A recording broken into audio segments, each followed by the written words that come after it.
The previous program, we now join our next program already in progress. How much is that? It might be a little bit different, but you always hear coaches use the term like B and C game, right? Like being able to go out there and play when you don't have your best, whether that's physically or whether that's just, you have an off night. How have you been able to find that now that we talk about it's your 11th year in the league, being able to find that B or C game and go out there and still be effective? Yeah. It's something, it's hard for me because as a skater, you know, like someone that relies on their legs, it's hard, you got to think more, you got to be in better positioning. So through experience you get better, but something that I think truly when you're in those playoff series and you're playing the same team and there's no space, it's tight, that's when you really find out what you're made of and how to play in those situations. And this season, it's going to be condensed the way it is, and you've got the Olympics, and I know you're looking forward to that. Let's make that team. Let's talk about that and what a good start would mean, and how much do you think in the back of your mind about the Olympics in February? Yeah, I do. That's like the Stanley Cup's here, the Olympics right up there with it, making that team. And we all grew up watching Miracle. Every guy that's going to play on that team grew up probably able to recite half the movies still, that was our era. And watching the 2010 and Kaner is a big part of all of our being fans of USA Hockey and watching his career as well. So it would be very special and something that I think aligns well with wanting to make that team and playing well for the Red Wings. I don't have to chase offense to make that team. I don't think that my role on that team would be I believe I can score at that level, but I don't think I have to be out there cheating for offense to try and put up enough points to make that team. I just have to play my game and contribute more on the penalty kill this year, and just try and help our team win hockey games. I think that's gonna give me the best chance of making that team. I'd imagine it'd be a similar roster to what we saw for Four Nations, right? Like a lot of the same guys that will want to represent the country in the Olympics. Was there anybody on that team that you didn't know that you bonded with, or maybe were surprised by how well you got along with them, or anything like that? Yeah, there's a few guys. I mean, there was a few that I hadn't played with, and Jake Gensel being one of them, and what a great guy he is, and Jacob Slavin as well. Just those two were so impressive on the ice and just rock solid guys off the ice. And really everyone, that was one of the coolest parts, is just hanging with the guys and in the locker room, talking about what they like to do, or just getting to spend time with them and being on the same team as them, and feeling the mutual respect. We talk about a condensed schedule this year. Next year, it's going to be 84 games. Next year, thank goodness, there won't be 8 preseason games, but 4. Your thoughts, first of all, how happy are you that there will no longer be 8 preseason games? Not that the veterans play in all of them, but just overall. I'm indifferent on it. I think I played 4 this year. I played 4 pretty much every year, and I think 3 to 4 is a good number.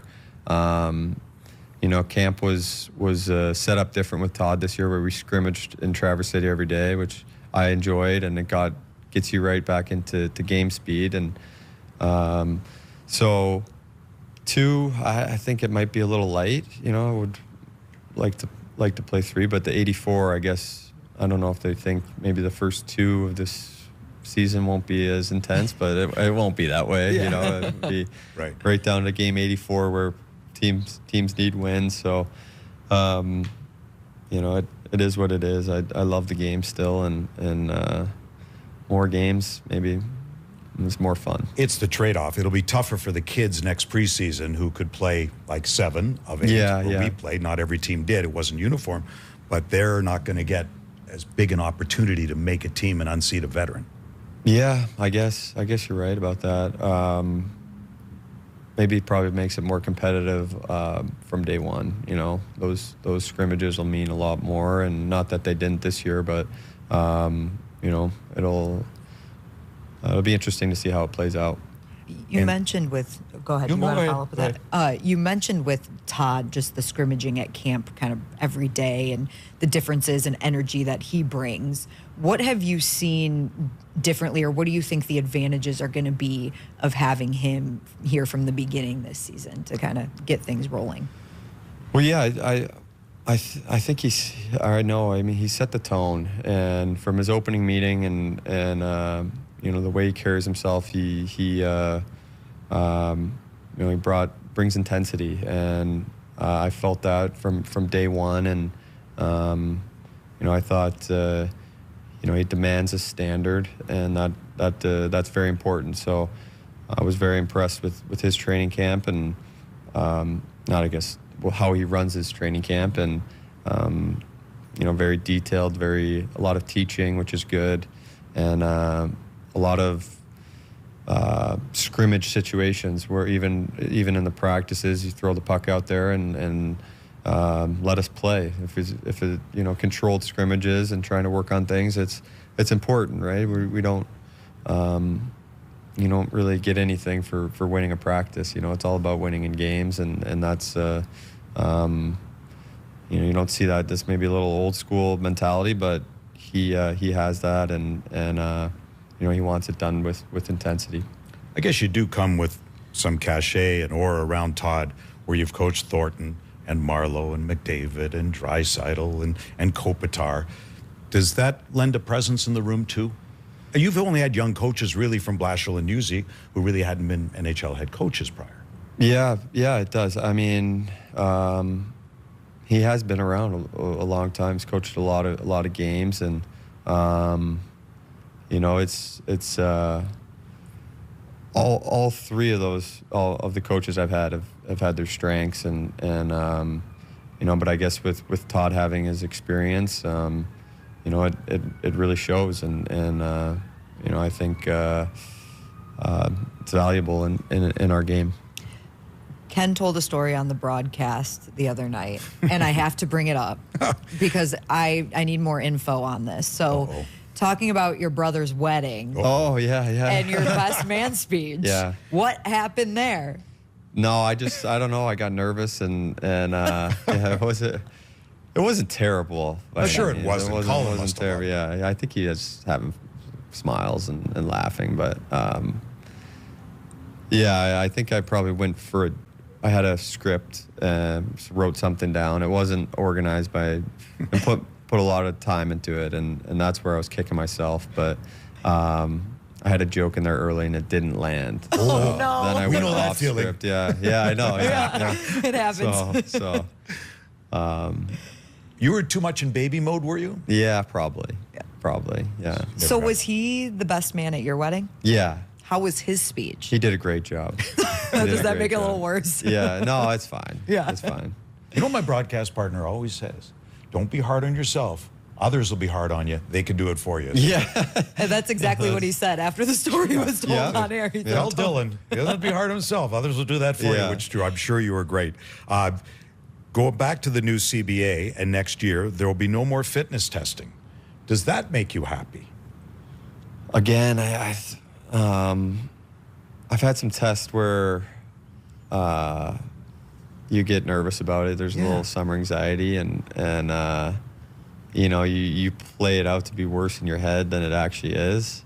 But I guess you know, with being in my 11th year, it's, you know, fitness testing is just you know, something that you just kind of do, and it is what it is, right? So I don't complain about it. I just do it and do it as hard as I can. And it's not, everyone trains hard. Yeah, you know, but it's not consistent around the league. So what's the dumbest or worst one you've been through in a fitness test? Well, Blash's skate test was hard. really hard. I think Mike Kadar brought it from Pittsburgh, and that was when Pittsburgh was winning Stanley Cups, and they used to do 3. So Blash was like, "We'll do more than them. We'll do 4," and and then it turned into 5, and that 5 was just crazy. I mean, there was some years we started with half of our decor was injured with backs and hip flexors. It's like, why are we doing that? Right. Yeah.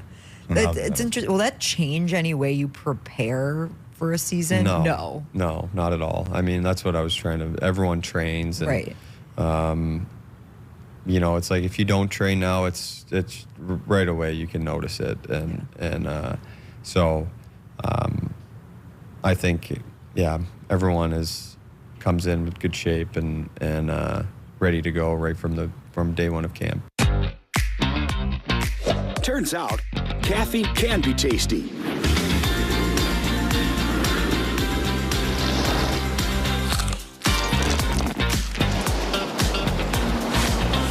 Tasty caffeine is the new standard.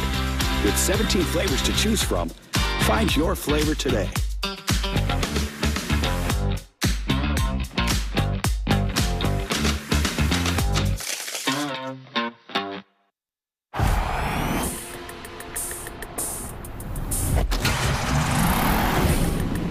We built for this. We don't look for no shortcuts. We never let up. Never. But this ain't just a game. This is Detroit basketball, baby. All the time.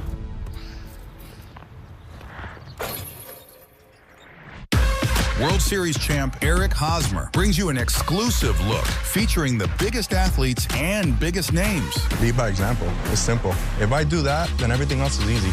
Only on Diggin' Deep.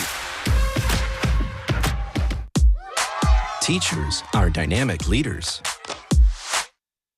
shaping a new generation.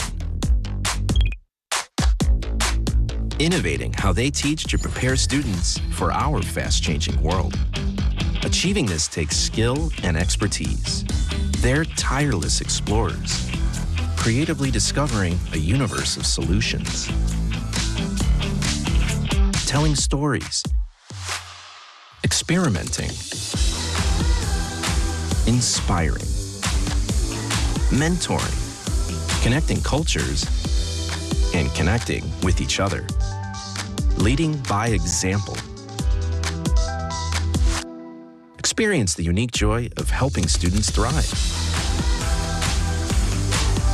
Teaching is a journey that shapes lives. Are you ready? Explore teaching at teach.org.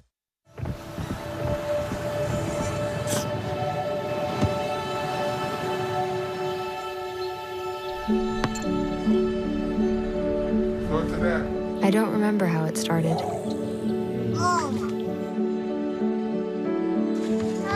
Our back and forth. Victory. Fumble.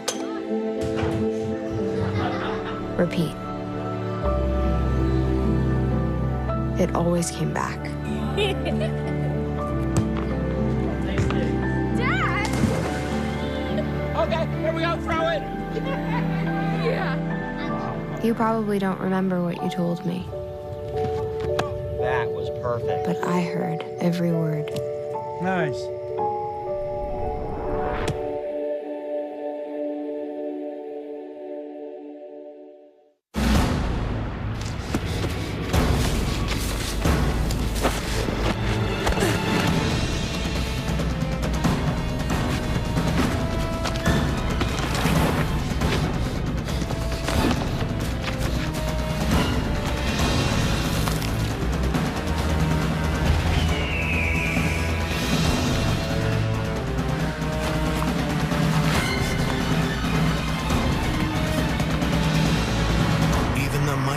Might not see it coming.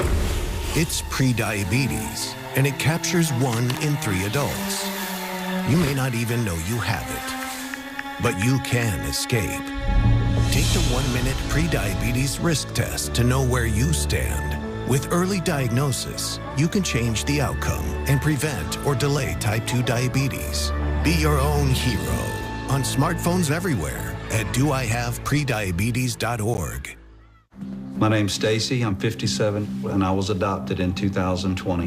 We were adopted in 2019. And we were adopted in 2021. We had a house, and it sounds crazy, but it wasn't a home. The one thing that Jake and Emma brought is it became a home. When I met Dakota, he had just turned 14. You weren't there for the first this and the first that. I missed the first words, but we got a lot of other firsts. Watching her say, oh my God, I cannot believe I got my license. And she's like, I passed. And I'm like, girl. See them grow. It is... They chose to love us. They didn't have to. They chose us. Family. You and you. Kids in the middle. What I thought was a complete life was nowhere near complete, but it is now. Learn about adopting a teen from foster care. You can't imagine the reward. Visit adoptuskids.org.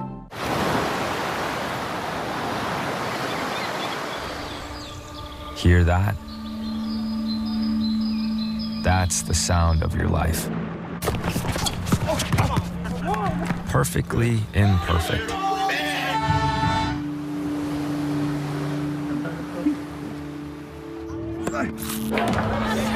Beating in rhythm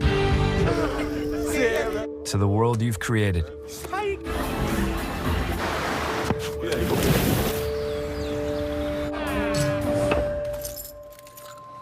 But every time you drive after drinking, the music gets drowned out. Your life sounds pretty great. Don't let a buzz ruin it. Buzzed driving is drunk driving. Don't drive buzzed. So you'll be in good shape. You could still have the summer to golf. I understand Lucas Raymond, his point total at 80 may not be an 80 golfer, but getting better. What was your match like with Lucas this summer? Yeah, pretty intense. It was good. Yeah, it was intense.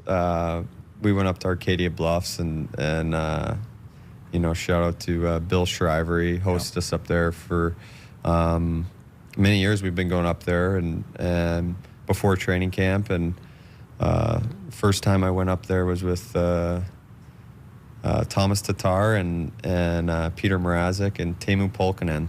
The four of us played, and that was probably the most amount of golf shots I've seen hit and one foursome ever. But you know, from then we started going and kept it going. And I played Lucas. We did a Ryder Cup this year. I played Lucas in the 1v1. I wasn't. Kaner was the Team USA captain, and Canadians and Euros versus U.S. Yeah. We had a couple Canadian. We had some Canadians. We had green card holders on U.S. and some of the young guys. That's incredible. It got a little bit, but so we had to do a little bit of finagling with the numbers. But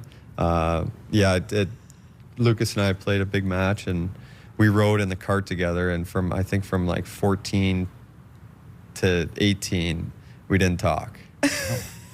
And it was like, were you mad at each other? No, it was just that it was back and forth. Yeah, it was that intense.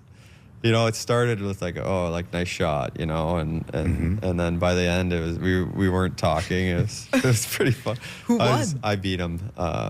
Yeah, I had a good finish, strong finish, and I think birdied 16 and closed him out on 17.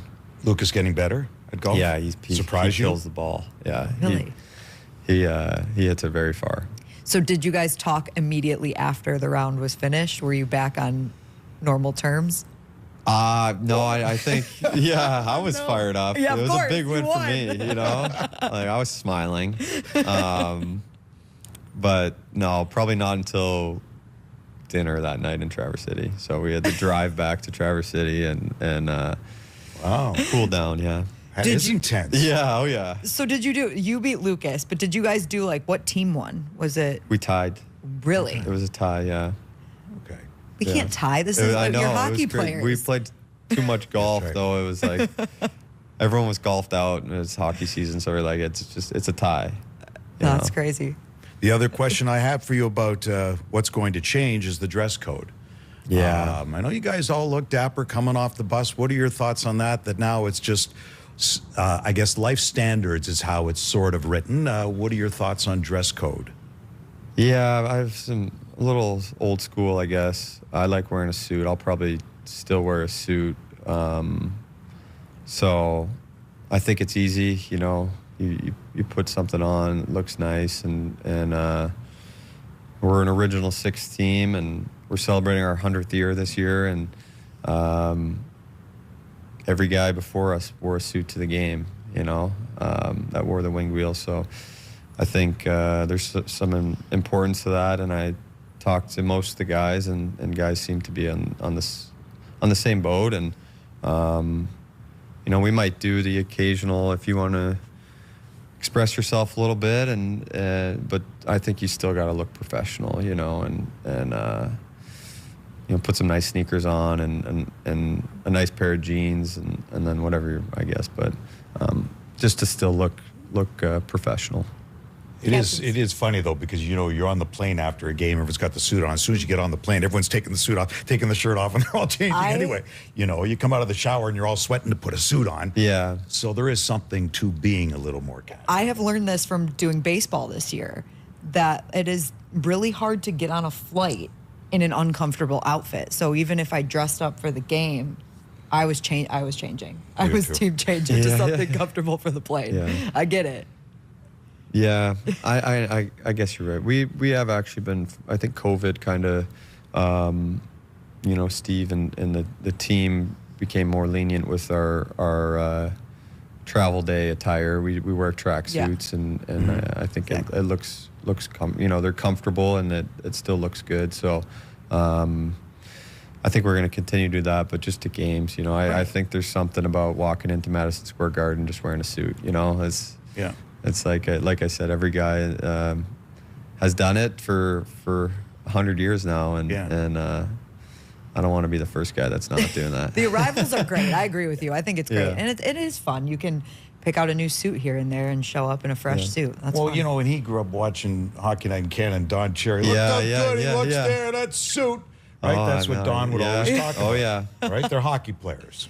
And we've seen some wild ones, though. Who was it Patrice Bergeron that wore that crazy suit? Patrick Laine. It was Patrick Laine. Laine. Yeah, it was Patrick Laine. You're right. Still may have some outrageous, not our guys necessarily, but some. Yeah, that's... All right, you want to do some one-timers? Oh, we've got one-timers for you. We're calling... These are like one-hitter questions. Yeah, one-timers. Yeah. You start. You had some start that you liked. All right. You want me to start with the one-timer? First autograph you ever obtained, who was it, and do you still have it? Of anything, doesn't have to be hockey.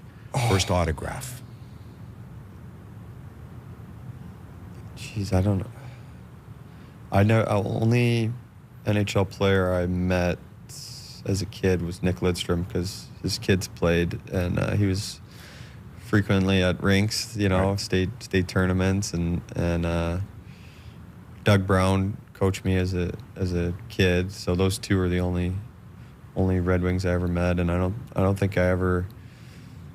Maybe Bobby Hull was doing that was probably the first one. He was doing an autograph signing at a tournament in Chicago. All right. Do you listen to podcasts? Would that check out, Ken? Did that? Yeah. Yeah. Bobby Hull.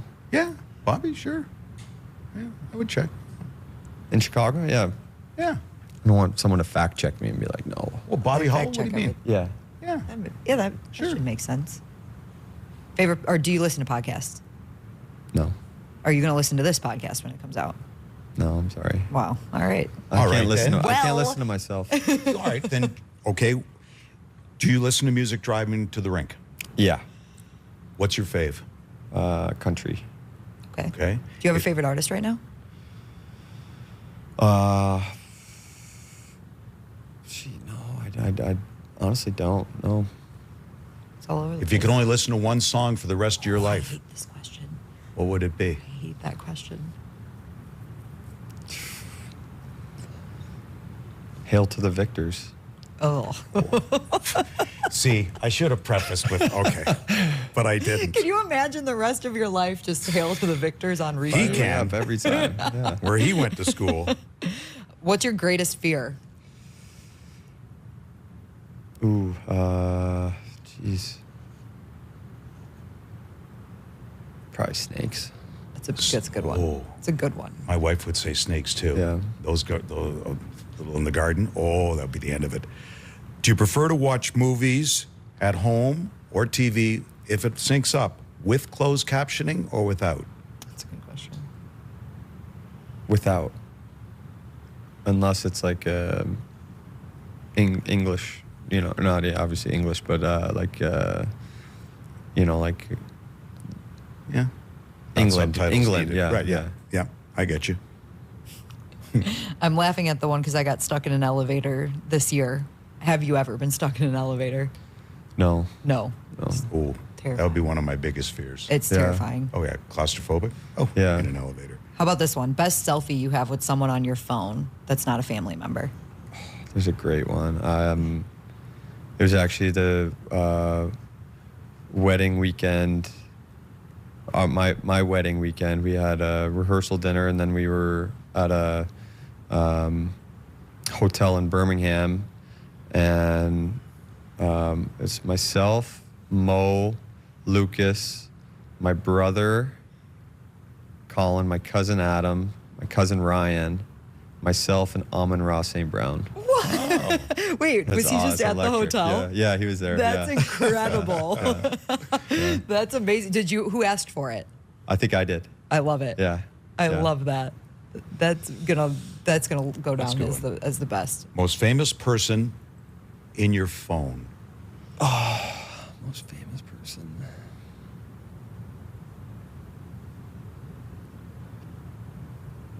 Gosh, I don't know.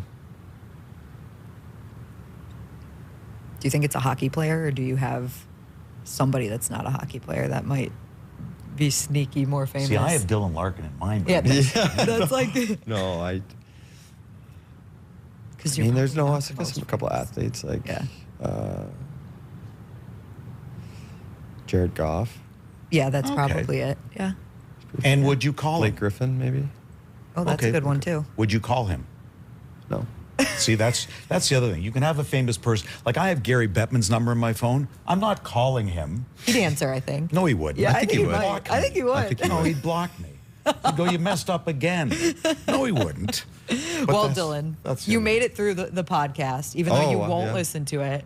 You're already done. Great job. It was great to catch up with you, and excited for what the season's going to bring. Yeah, thank you. I'm excited about this season, and I like this podcast we have going, and I will listen to the other episodes. So I'm sure you guys will have some great guests. We will.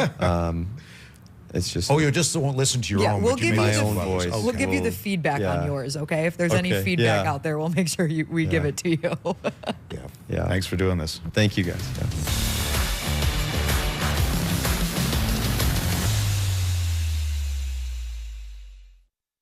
Get an 11% rebate on everything at Menards. Maximize the life of your engine with Valvoline Advanced Full Synthetic Motor Oil. It helps maintain fuel efficiency and provides advanced protection from wear, friction, heat, and deposits. Get a 5-quart jug for only $21.99 after rebate. Prevent costly repairs with Shell Rotella T4 Heavy-Duty Diesel Motor Oil. It offers excellent wear protection and engine cleanliness. Get a gallon for $12.99 after 11% rebate. Save big money at Menards.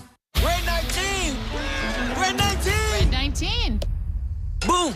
DraftKings Casinos combining two things I love. Touchdowns and bonus rounds. We're going deep with 1,000 slots and counting. We're talking spin moves everywhere. Jackpot, baby! New players play $5 and get 500 spins on your choice of Cash Eruption slots, plus the first day replay up to 1,000 in credits. The crown is yours.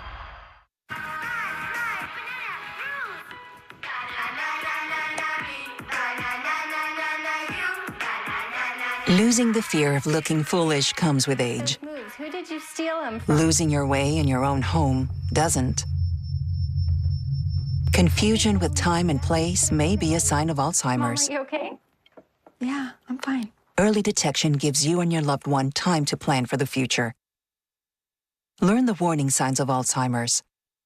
My name's Stacy. I'm 57, and I was adopted in 2020. We were adopted in 2019. And we were adopted in 2021. We had a house, and it sounds crazy, but it wasn't a home. The one thing that Jake and Emma brought is it became a home. When I met Dakota, he had just turned 14. You weren't there for the first this and the first that. I missed the first words, but we got a lot of other firsts. Watching her say, oh my God, I cannot believe I got my license. And she's like, I passed. And I'm like, girl.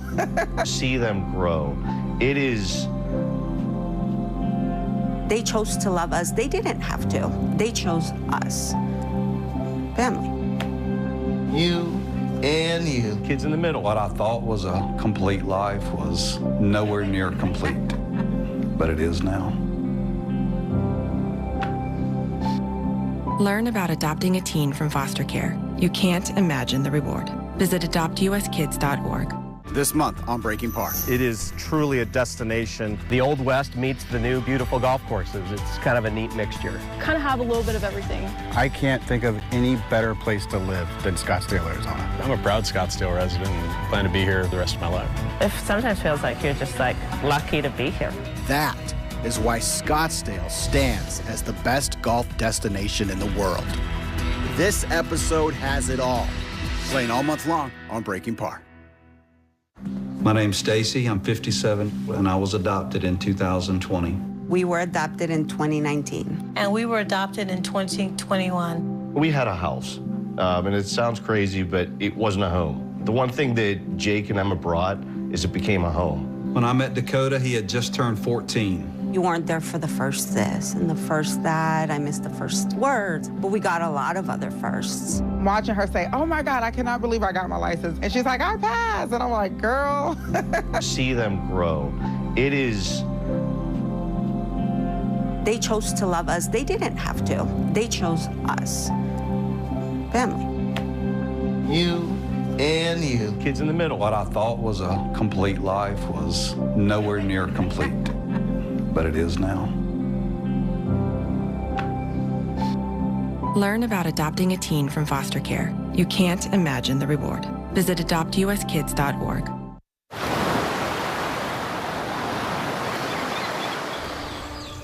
Hear that? That's the sound of your life.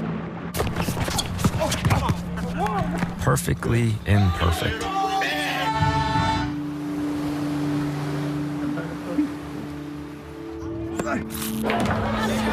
Beating in rhythm to the world you've created.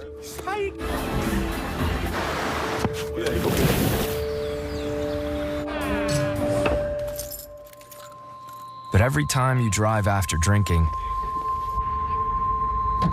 the music gets drowned out.